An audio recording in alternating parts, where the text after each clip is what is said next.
పరమశివుడికి అత్యంత ఇష్టమైన రోజు మహాశివరాత్రి. ఇవాళ మహాశివరాత్రి సందర్భంగా కాకినాడ జిల్లా వ్యాప్తంగా ఆలయాలు కలకలలాడుతున్నాయి. పిఠాపురం కుక్కుటేశ్వర స్వామి, సామర్లకోట భీమేశ్వర స్వామి, తురంగిలో తురంగేశ్వర స్వామి, ఇలా ఏ ఆలయంలో చూసినా భక్తులు పోటెత్తారు.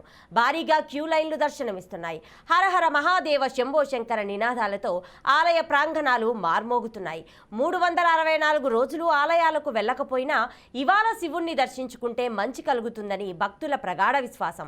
చెంబుడు నీళ్లు పోసి గుప్పుడు విభూది సమర్పిస్తే కష్టాలు తొలగుతాయని చెప్తుంటారు. ఇక స్వామివారికి ప్రత్యేక పూజలు, అభిషేకాలు చేస్తున్నారు భక్తులు.